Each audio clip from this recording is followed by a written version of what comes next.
Okay. Welcome everyone to the first episode of this podcast. Today we will be discussing how to apply psychological frameworks mentioned in the Yoga Sutras along with contemporary psychological techniques, specifically cognitive behavior therapy. Cognitive behavior therapy is one of the most common methods used by psychologists specifically to treat cases of depression, also some levels of schizophrenic thought. It involves an analysis of self-analysis of one's thought process and by which one can overcome their misconceptions of reality and hopefully break the pattern of their habits. So that is cognitive behavior. That's what it broadly relies So, upon. Yeah. Anirudh, so if my understanding of what you said is basically that that thought process is primarily stressing on a person trying to analyze their own thoughts. That's is that a correct takeaway, right? Yes, their own thoughts in along with the psychologist. A psychologist acts like a guide, okay, Right. and helps them understand. But a lot of it does involve self-analysis. Okay, particularly if you're trying to reason out why this is there. The psychologist might question your assumptions more. Okay, an ideal psychologist should do that. Coming in terms of the broader framework, this is compared vis-a-vis psychoanalysis, like Freudian psychoanalysis or a cognitive behavior therapy. They look at the same psychological analysis in different ways. So Freud believed in everything being unconscious or subconscious coming up. I mean, he does speak of different things like an id, an unconscious layer, a superconscious layer, a superego, id, and ego. Three different Right. states he talks of. And a psychoanalysis in a Freudian sense is someone who's trying to clear up the unconscious and bring it to surface so that the hidden problems are revealed. While in cognitive behavior therapy, you're looking at self analysis and the patterns which exist. And the psychologist's role is to draw out the patterns. This is my understanding of these two commonly used therapies by psychologists today. What this discussion is about how Indian frameworks can give a deeper level of specificity vis-a-vis what technique to apply where for a particular person. As well as, so one framework which I'll be using is from the Yoga Sutras. My references here come from BKS Iyengar, when his book on Light of the Yoga Sutras, as well as Sri Rama, Swami Rama, a controversial guru, and whose knowledge was very insightful.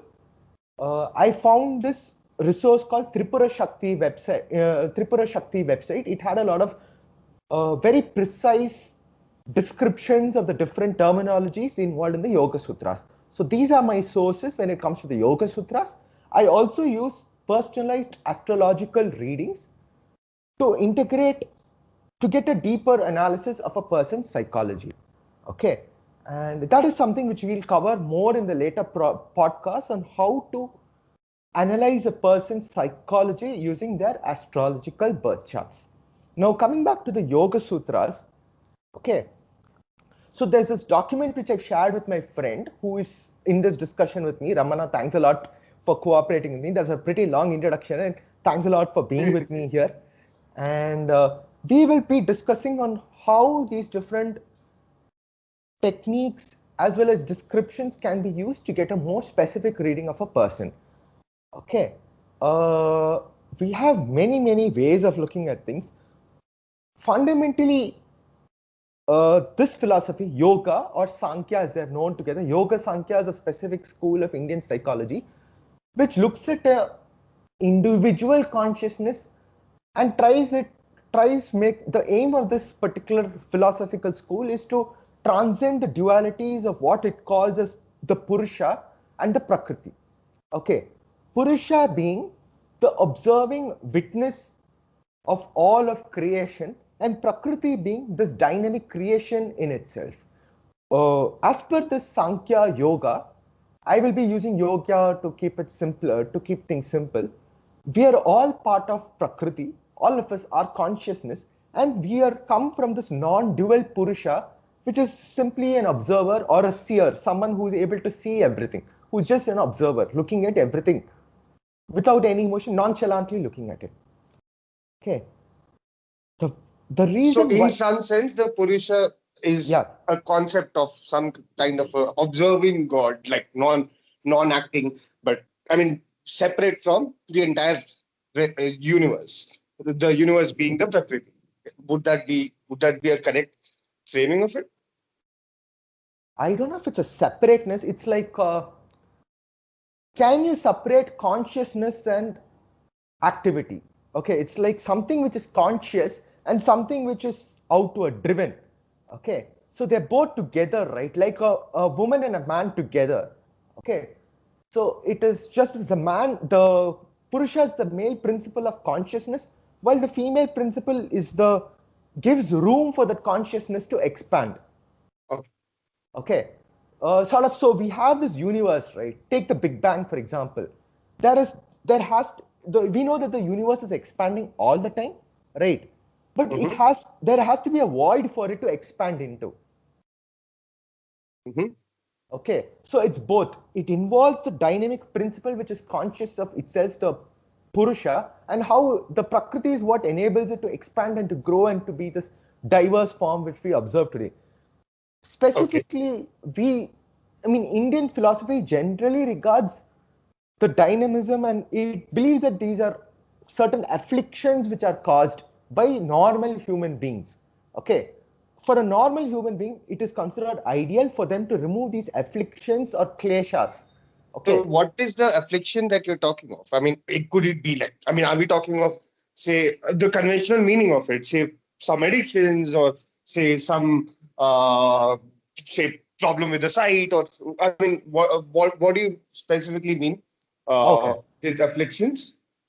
Let's put it this way: is when we feel something is disturbing us, when we are not in harmony or in peace or balance, then we know something is afflicting us, or we are not in a state of joy. Okay. The description given is the Purusha, if you are at the level of the Purusha enjoying the Prakriti, right? You're in a state of absolute bliss all the time. And the only reason we don't enjoy this absolute bliss is because we have these different layers of coloring which have come between us and this absolute bliss, which is called the kleshas, which are called the kleshas. So now, even if a person is, say, blind, dumb, deaf, there's still, you could argue it's a physical affliction, right? But what about their inner state? Are they truly afflicted? Right. Okay. Okay. So your point being that it's about the internal balance. Whatever is disturbing the internal balance, only that would be termed as an affliction or a klesha. Hmm.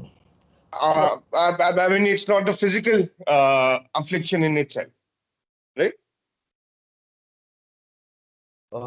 Give me a minute. I'm just thinking of some specific thing. It is not a form-based affliction. Okay. It is like, yeah, when you're talking about physical, right? You're talking about it in terms of a form. Okay. So it could even be that the greatest inner pain also you experience, but still it doesn't bother you. You're still in a state of balance. You might feel pain, but you still are in a state of balance, harmony, and you just are in that state of bliss. So it's like awareness at different levels of consciousness. So if you're blind, for example, and you walk in the road, you might trip over and fall. Okay. But Mhm. neither the tripping bothers you nor the fall, nothing bothers you. You still might feel the pain of it. Okay. But you're at a level where it doesn't matter. It is, you just are. Okay. You just are bliss. Right. Okay, so it's not like a person who is absolutely transcendent, does not experience all of this. It's just that they're able to look at it with a certain sense of detachment or as a play, right? They're able to observe everything as an interaction of all of these different forces, psychological states, planets, navagrahas, whatever you wish to call it. They're able to view it as a interaction of all these dynamic elements within us. They are the observers, and all of this dynamic interaction within us is like a play for them. Right. Right. Okay, so it's just to ability to look on anything and everything with a sense of joy and of play. Okay, I mean, you could possibly relate it to concepts like the Ras Leela or Krishna Leela, exactly, where you're able to focus on the world as a play of the divine in itself. Okay, so that's another way you could possibly link up these different conceptions of what an ideal state should be. Okay, so coming now to these colorings, the very first coloring, as they call it, is called avidya. In Sanskrit, vidya is knowledge, is a negative prefix, so this is avidya, which clearly shows that it is a lack of knowledge, or something has come up. Maybe some part of us has gone to sleep. Okay, there is notion called the gunas, which we are coming into now. Slowly we are entering into, from undifferentiated bliss, we are entering into differentiated qualities, if you will, of creation. Okay, so the first guna which is set to materialize is tamas. Okay, this tamas is the darkness, or is a certain veiling, if you will, okay, of that absolute bliss. Okay, and that veiling is what is causing this separation, if you will, okay, of the bliss and of our state. Okay, and immediately as soon as the first veiling starts, we have the next klesha coming up, which is the I-ness. Not even I'm not talking about I am, but just I, the notion of an I. Okay, what most Indian schools of philosophy believe, that is, the I itself is impermanence, it's an illusion. Okay, and there is a certain, the I-ness itself is just us in a particular transitory state. If you want to take it in a very high-tech simulation of what we are, maybe we are all living in part of a simulation. Okay, that's one way of looking at it. Okay, and the simulation, we are all different characteristics just interacting with each other, and we produce a lot for this, you could say, one programmer or creator, if you will. Okay, but the I-ness is said to be an illusion. So if you're able to transcend the sense of I-ness and go to the maybe the master program, if you will, okay, and you're able to see how all of these interactions come together. So now we come to the second layer, asmita, or just the I-ness. This level you're talking of is basically me as part of that simulation, Yeah. breaking away, or like uh, uh, going above that and trying to understand the reality outside of the simulation. I don't even know if it is a question of understanding, right? Because our understanding itself is limited. We just are in bliss, that's all. I mean, I would say even understanding is a knowing and not knowing are two sides of the same coin, right? Right, right. Okay, so it's like you go past the dualities of vidya and avidya, and you just are. Okay, it doesn't matter. It's just a play, right? Would you like to, if you're playing a game, would you just like to know about how you're playing all the time, or is it learning? It's just play, right? It's just fun. Right. Okay, it's not serious. It's just maybe when you talk of knowledge and knowing and understanding, it takes on a lot more gravitas and seriousness, etc. Okay, and coming back to the asmita, after the asmita is the asmita or the I-ness, that's when the first conceptions of an individual start coming into place. So the most fundamental is supposed to be the buddhi, the analytical part, the analyzing, the decision making part of consciousness. Okay, so that is called as the buddhi. There's also the chitta. Okay, the chitta is the, you could say, the mind stuff. All of this, right, all of this is suspended, all of our interacting dynamics is suspended in something which they call as a mind stuff. It's like, think of it as a liquid solution in which you dissolve different particles, or you're conducting a chemical reaction. It's like a medium, if you will. Okay, it's like a medium in which all of these interactions are going on. It is a storage in which you're bought into. Okay, all of the chitta is supposed to have two parts. Ramana, interrupt me if I'm going too technical or I'm going off track. Okay, if it's too technical, Right. please interrupt. Okay, so this chitta consists of two parts. One is a passive layer consisting of all of our memories or everything that we've ever experienced. I'm not going into reincarnation now, but if you believe in reincarnation, it could be that everything you experienced ever since you were created, or the so-called I was created, has been stored in the chitta. Okay, and often a memory surprises us, right? We have so many impressions which we never knew were conscious suddenly crop up within us actively.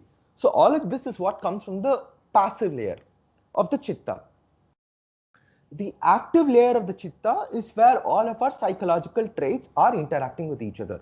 My particular take on this chitta is, we will go into this later, is there are multiple astrological charts which describe about the different layers of consciousness, our ability to be, our psychology in different situations are given in astrological charts.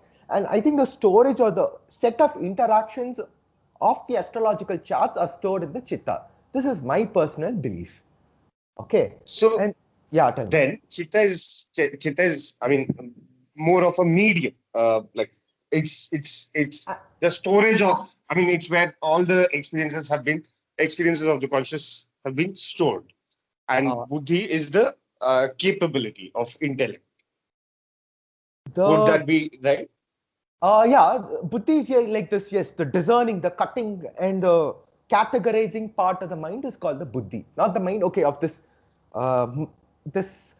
I will use a word either. They call it the mental functions are all clubbed together in a word called antakarana. Okay, so they use that word for that. The mental functions. See, Western psychology typically uses a single word mind, right, to cover all of our mental functions. Right. Okay, in India we call antakarana or the inner mind as the is a broader sense. So we've covered two already, buddhi and chitta. We have two more to cover now, which is called the manas and the ahamkara. Okay, we will now Okay. go to the ahankara. So we earlier spoke about this asmita and the I, right? Okay, but the just a notion of an I. It does not take on any identity as an I. Now, all of us, as a normal human being, I mean, most normal human beings have certain identities, right? We might think of ourselves as male or female or transgender or any other gender. We might think of ourselves as a name. We are attached to our names itself, right? And we might think of ourselves as born in a particular country. I've studied in it. So all of these identities which are taken on is called the ahankara. Okay. The moment we take on identity, that's when desires or repulsion start coming into play. Then we go back to the kleshas where we find two commonly known as pleasant and unpleasantness, raga and dvesha. Okay, so we find certain things we identify with, certain things we don't identify with, which are pleasant and unpleasant to us. Okay, and we come to the last klesha, which is also called as abhinivesha. Okay, so anything which we are pleasant, we try to gravitate towards it, right? We try to secure it. We are afraid that we might lose it. Okay, or anything unpleasant, we try to avoid it and make sure we don't experience it or throw it away as far as possible. The klesha which is responsible for this is the abhinivesha. Okay, and now that we've covered, so from the time we start having an ahankara, all of these kleshas come into play. Now, is this all bad? Traditionally, we've always believed, I mean, a lot of common Indian belief is to, do away the ahankara. Don't use your ahankara. That's a common phrase, if you will. I don't know if you've come across that, but Right. Yeah. a lot of it is very negatively treated in terms of the ahankara because it is considered to be the greatest obstacle in terms of achieving a higher truth. Okay, uh, we've covered the kleshas, we've covered most of the components of the mental space or the antakarana. We finally go on to the manas. In Sanskrit terminology, the manas, strictly speaking, refers to something called the sense mind.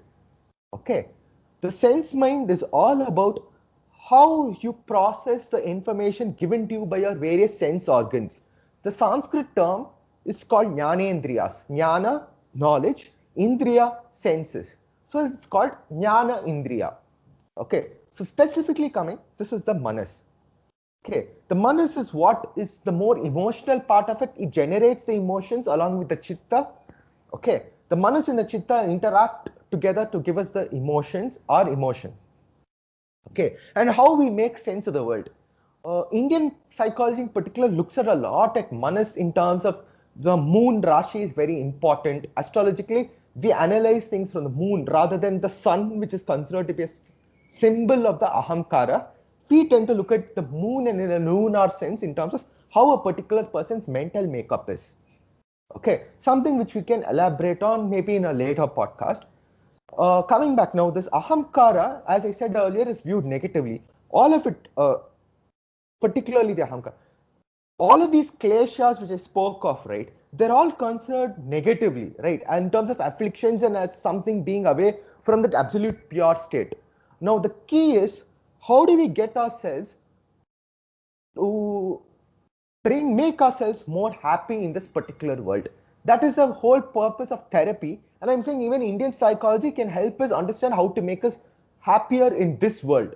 Okay, I'm not, the way I approach Indian psychology is not to say that nothing is possible, we can't be happy in this world and that we should look only to the afterworld for happiness. That is something which happens a lot, right? I mean, typically a lot of Indian philosophy or a lot of Indian people believe that, they just want to do good and live happily ever after, maybe in some heaven or have a good, fortunate next birth. Okay, commonplace people do think, speak of it like that. Okay. Right, right. The key is what can we do now? I'm approaching this from a more problem solving point of view. What can we do now to keep ourselves happy, more aware, grow in knowledge, grow within ourselves?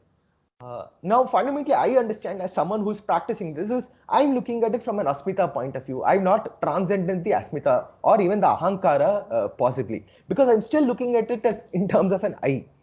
Okay, so that itself shows my personal ajnana or ignorance, if you will, because I don't have knowledge of anything beyond that.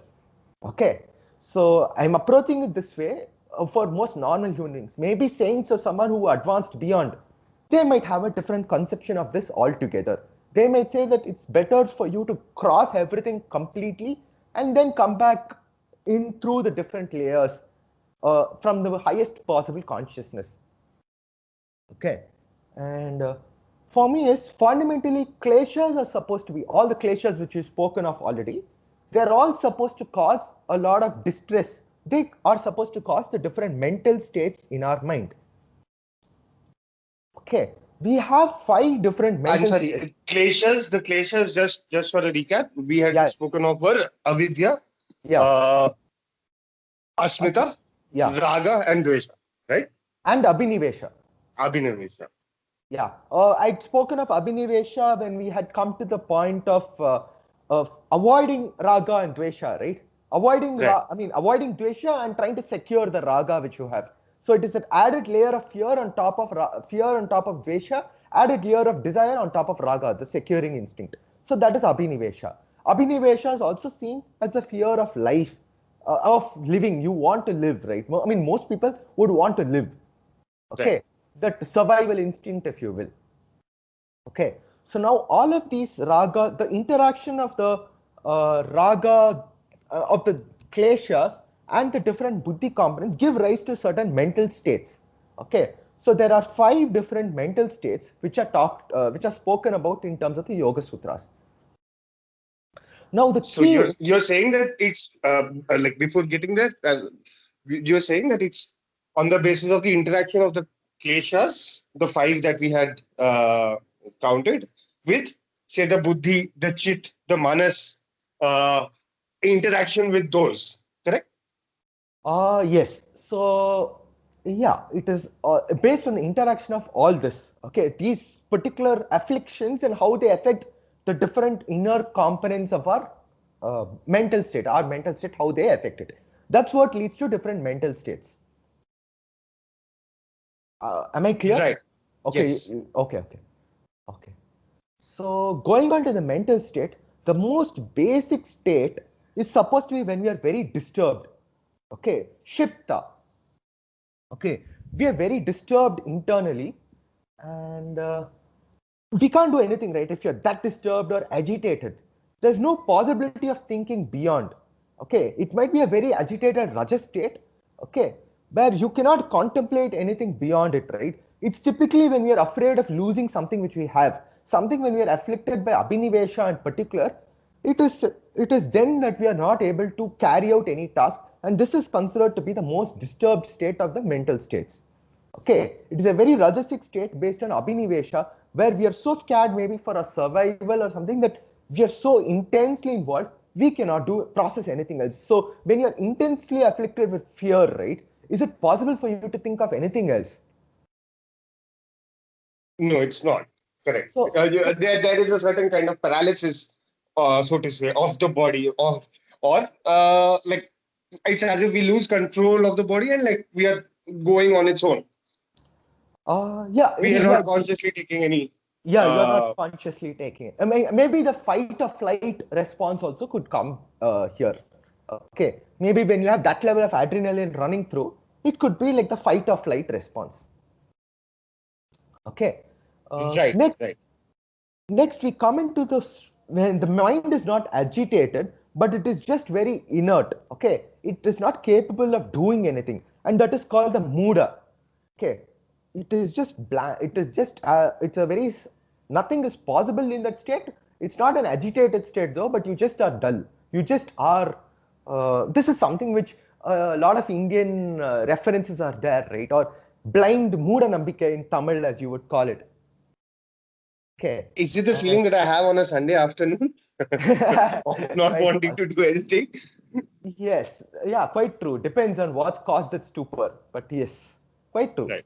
Quite possible. Okay, and then we come to the first state, okay, which is a mental state related to the manas.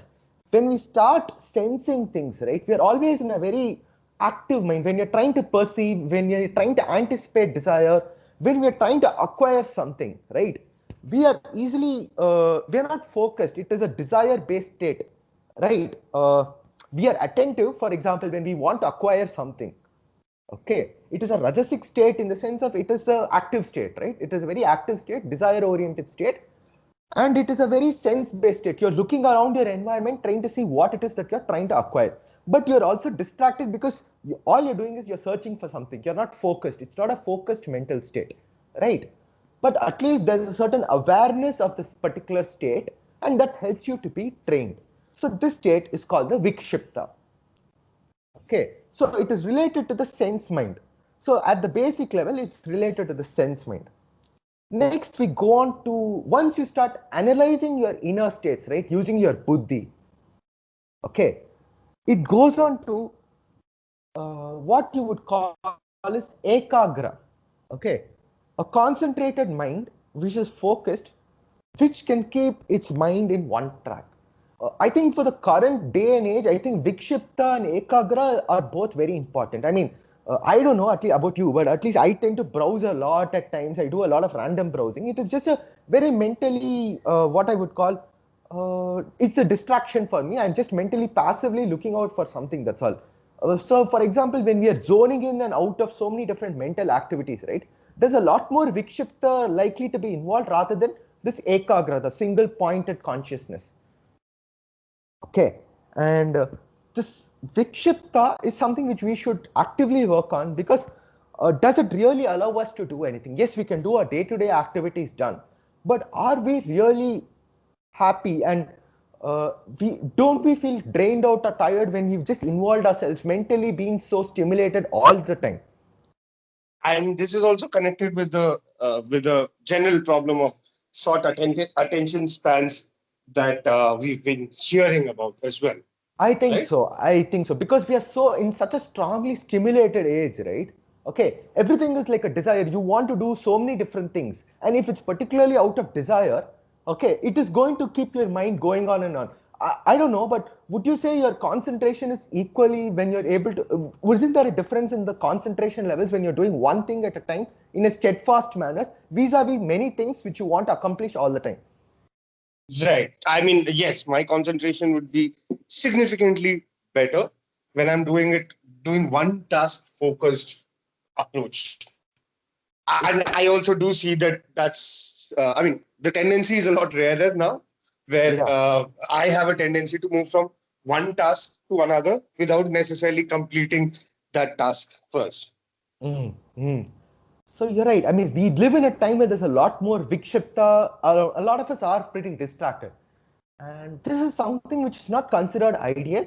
It is just seen as a state by which, but the positive thing is this is considered to be a state in which we can be trained to achieve a concentrated state, like ekagra.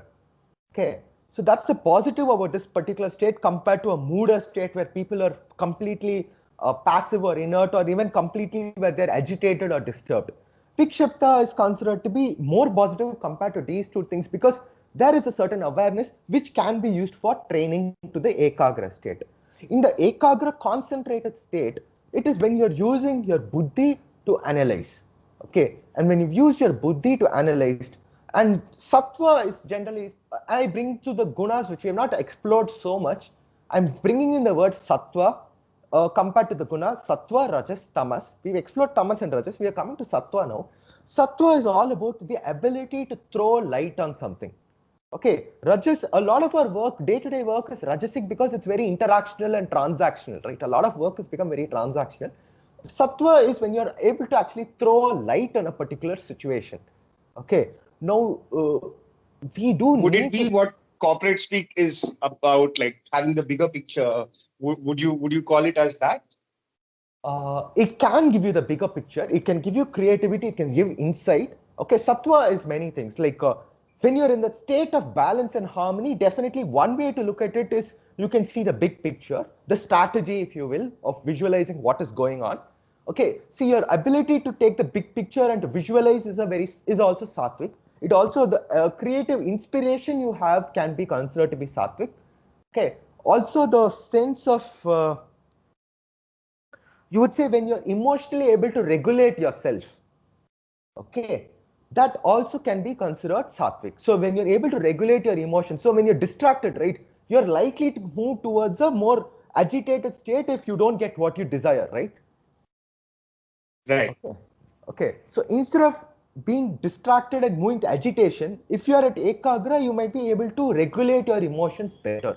Now, I've used three different notions of Sattva. One is this big picture, as you mentioned.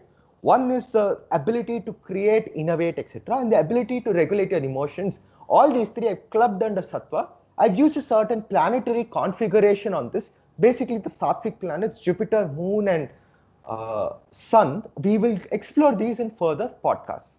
Okay.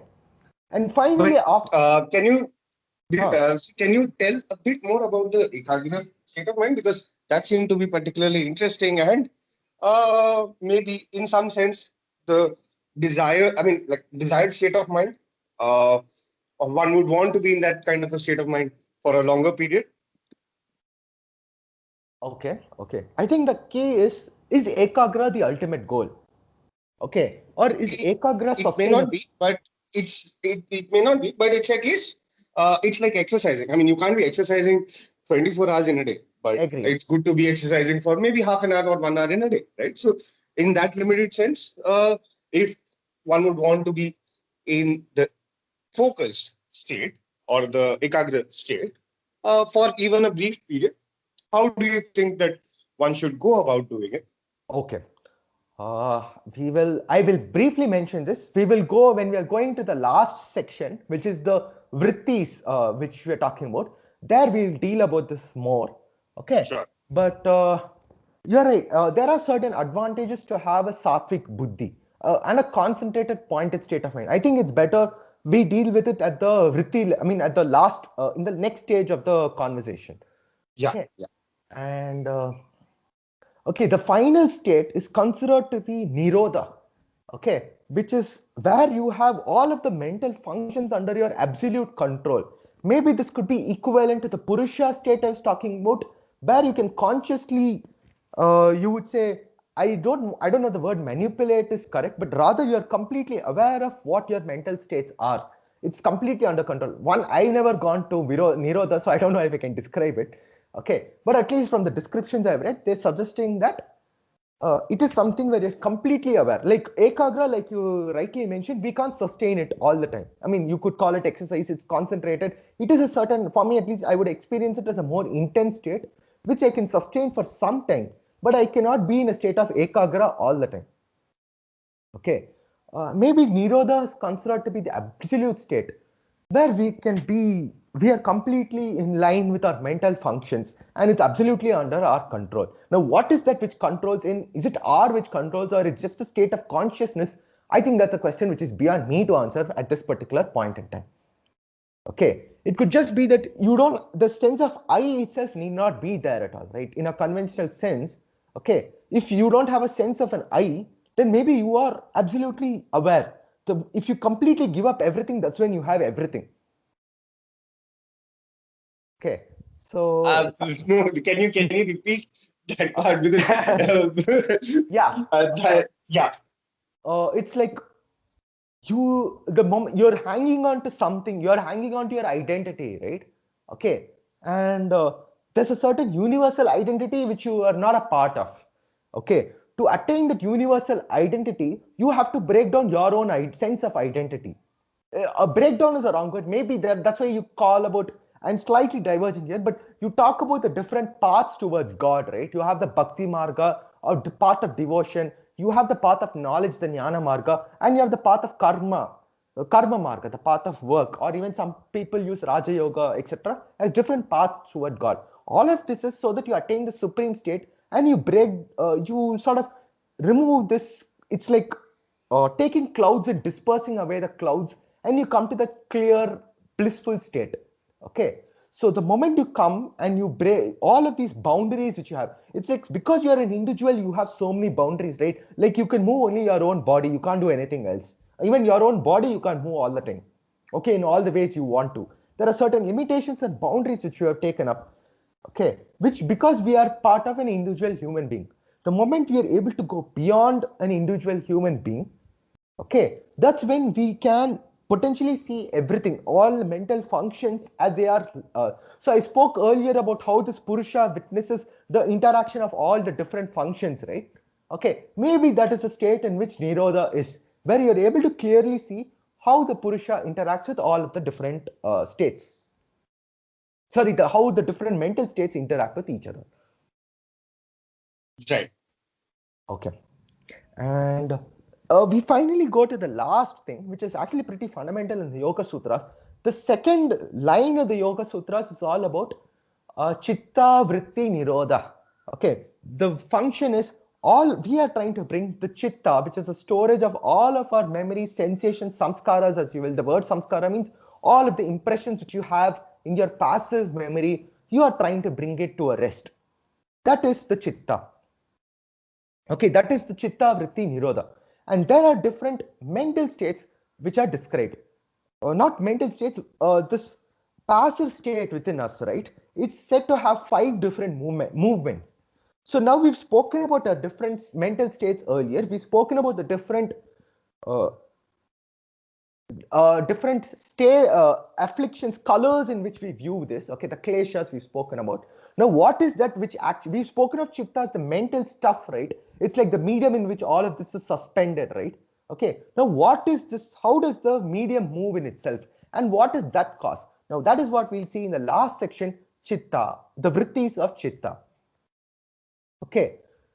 Uh, the very first I will start off is with pramana, which is considered to be correct perception. Now, this pramana is a very controversial topic in the sense every school of thought in the Indian philosophical system has certain different ideas of pramana. Okay, pramana is considered to be right thought, right perception. Now, what is right and how does it become right is a bit tricky. I'm now, since you're looking at the Yoga Sutras, I will go to what the Yoga Sutras specifically say, but this varies among the different schools of Indian philosophy.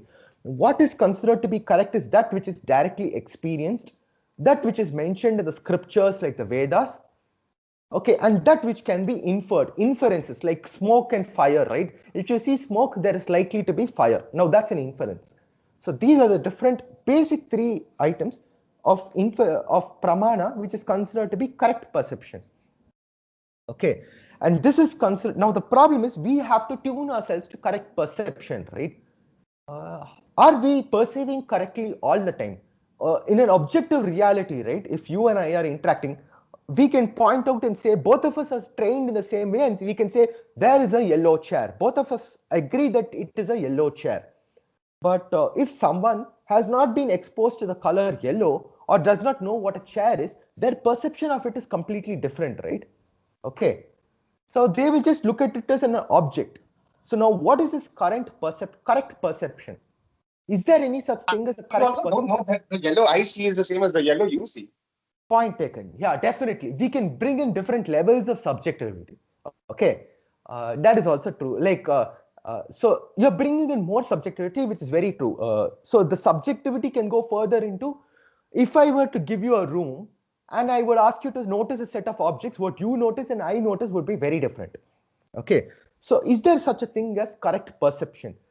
A stance taken by many schools is that in this world, as long as you're under the influence of the eye, the kleshas, as long as your mental layer is covering, there is no such thing as correct perception.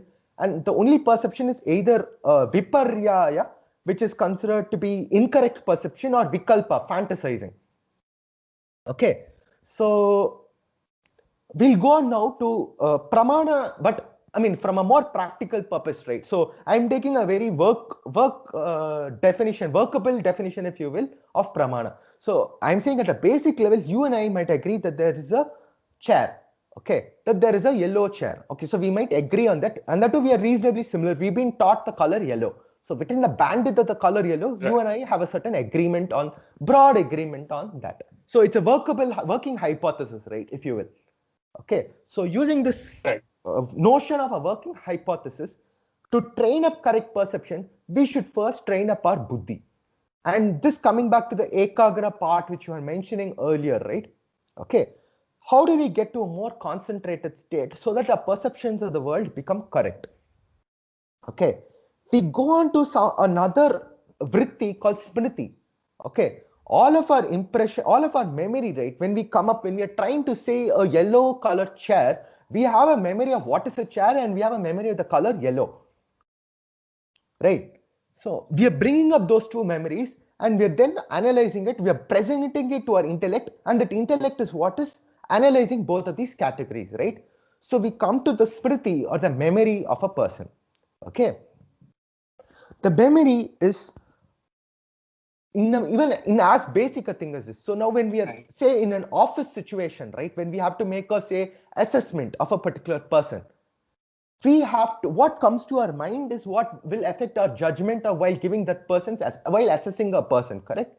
Okay, now what is it that causes this? Can we now be at a state of ekagra while we are doing an assessment? Can we be at a state of being as neutral as possible while we are making an assessment or any type of analysis? Now, why is this neutral considered to be more of an ideal?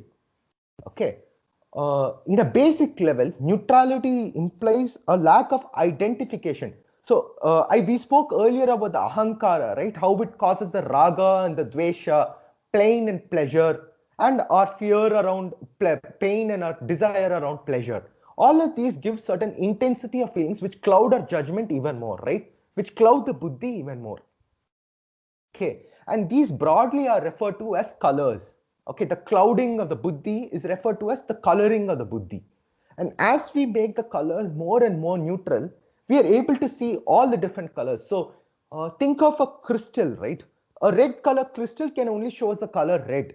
But if you have a crystal which is crystal clear, it can show us all the different colors when we view through it.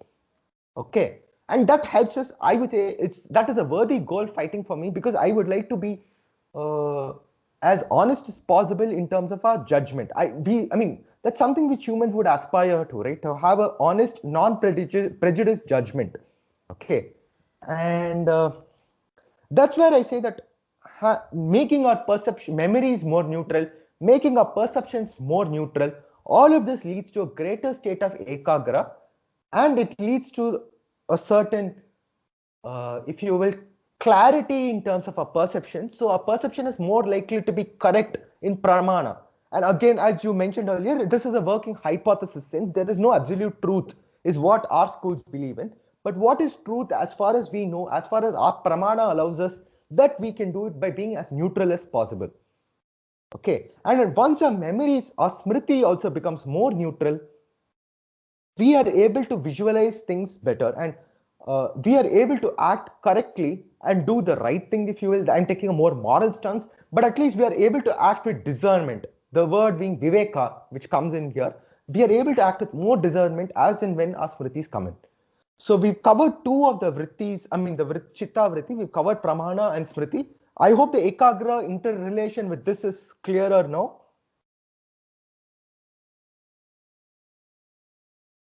Hello? Hello? Hello? Ramana, I think your mic is switched off. Can you hear me now? I think that this is clear. Hello. Yeah, this is clear. Your mic was switched off. Yeah. Yeah. So it was clear. The Ekagra linkage with the Ekagra linkage along with the Chitta Vrittis was clear? Correct. Yes, it was. Okay, cool. So now we move on to the other Vrittis. One is, we spoke of Muda, right? And you spoke of the stupor on a Sunday afternoon, which is true. As in, even when we talk about Vikshipta, okay, when we are distracted, right? It's because our minds become a blank and we are not able to do something, right? One, we are at a stupor, but it also means when we are distracted, it means that our mind cannot complete a task at one point in time. It becomes completely blank, right? So now what is this which makes our mind blank? Okay, that blankness, right, is called nidra.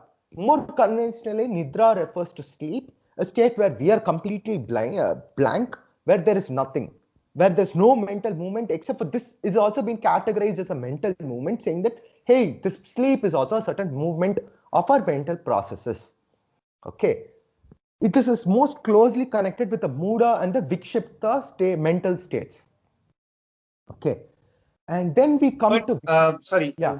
So here, the blank state is in a slightly negative connotation, and in a lot of other contexts, being in a blank state is considered to be in a positive connotation.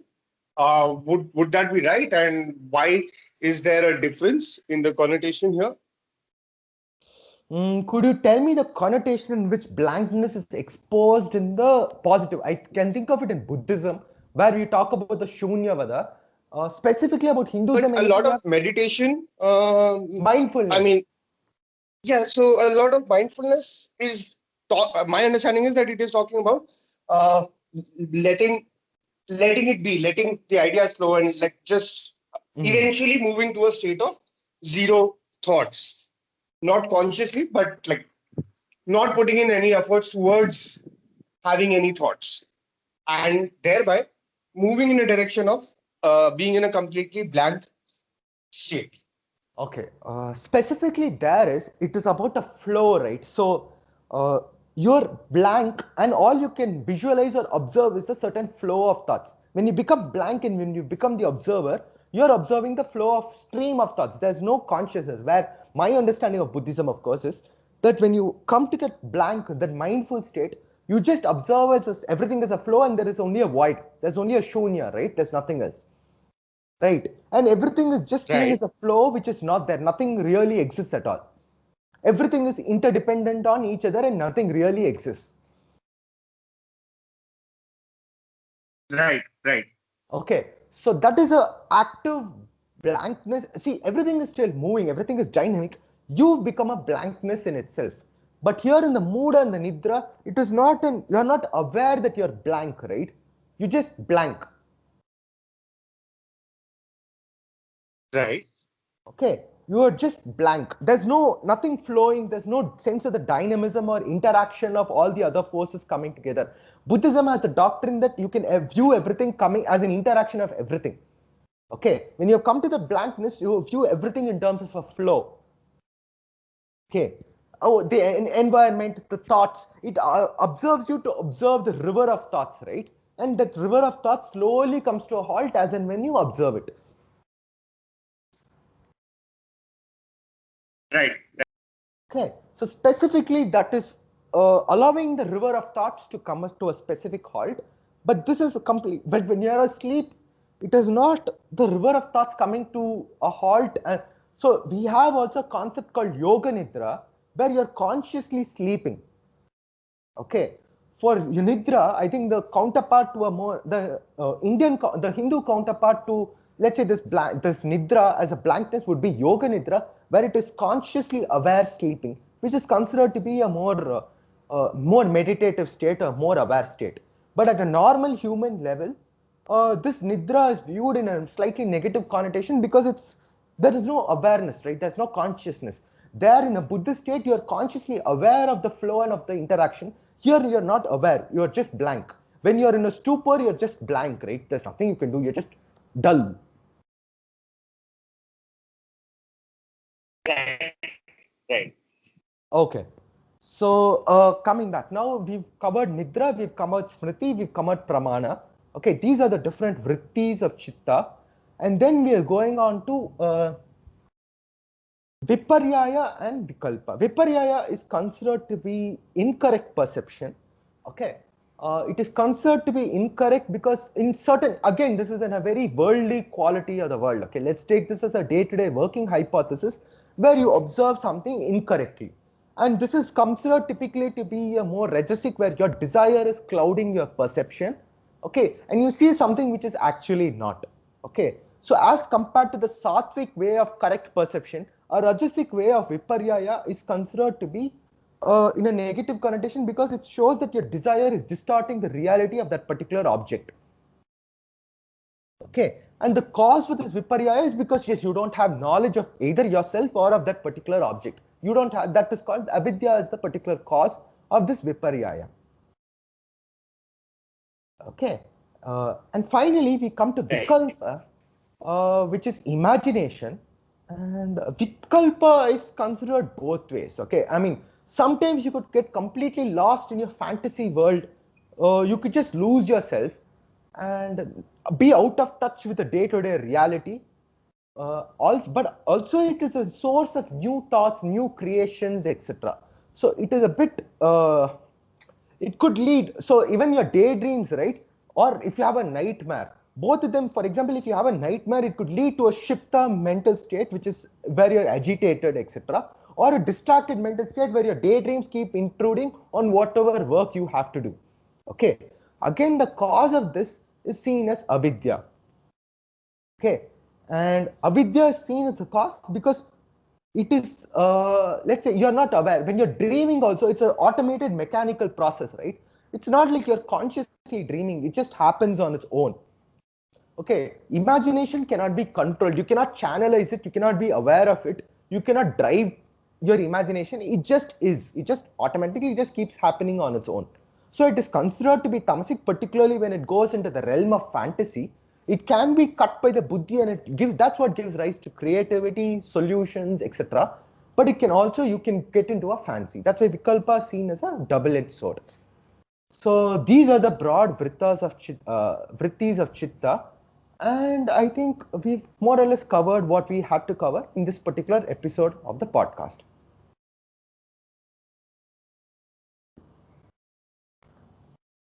That's really. I mean, that's. I thought that that is covering a fair bit of territory, and I think we might even want to pick some strands that we have kept open from this episode in the subsequent ones. Definitely, definitely. Okay, thanks a lot, Ramana. And as for our audience, definitely we will get back to you. Please send your feedback. We would love it. And we will see what we can do next. Thank you. Thank you.